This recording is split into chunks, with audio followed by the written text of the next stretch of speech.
नमस्कार जय जगन्नाथ समस्त को आपण मैंने जो गोटे परफेक्ट बिरियानी घरे बनवाई चाहूँगी ताहले मो प्रणाली रे बनातु आपण बिरियानी पूरा परफेक्ट बनब।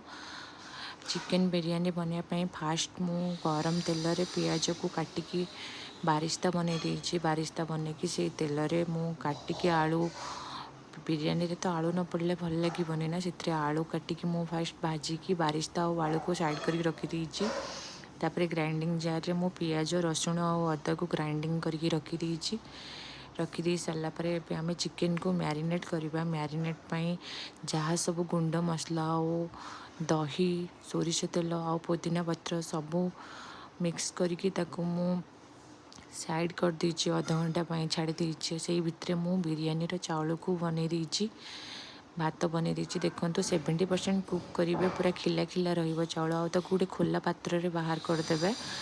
तापर एबे मु गरम तेल रे गोटा गरम मसला सब पकईकी तापर जो मु ग्राइंडिंग करके पियाज रसुण और अदा को रखी ताकू पकईछि। पकई सारा पर चिकेन मसला और लंका गुंड हलदी गुंड लुण पकईकी भल भाव में गोलई सारा पर ये कटा टमाटो पकेबी। कटा टमाटो पकईकी भल भाव में कषिबी। कषि सारा पर मु ढांकी रखीदेवी सिझापी मसलाटा टी सिझीगला तेल जहाँ बाहरी गला मु जो मैरिनेशन करके चिकेन को रखी पकेबी। पकईकी मु भल भाव में गोलैकी ढांकी देवी 15 मिनट सिझापी। 15 मिनट पर देखिए पूरा चिकेन भल भाव में तेल बाहर आउ सिझी भी जाइए चिकेनटा। तापर भल भाव में आउ थे गोलैकी 5 मिनट छाड़ीदेवे कषापी। खोल छाड़ा और ढांकबेनी।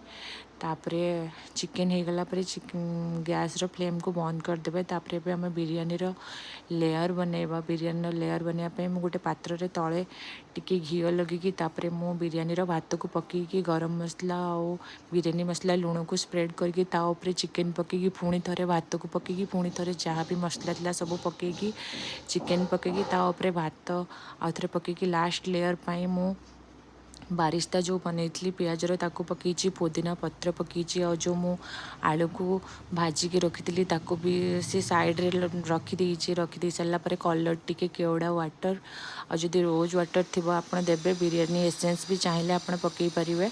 तापर 15 मिनट पूरा लो फ्लेम रे आप दम देवे। दम दवापाई उपरे गोटे मु लुहा पात्रटे रखी हेमदस्ताटे आपण पाखे जहाँ भी थो आप रखिए। तापर देखिए आपणकर पूरा बिरियानी खिला खिला और पूरा परफेक्ट बनब रही।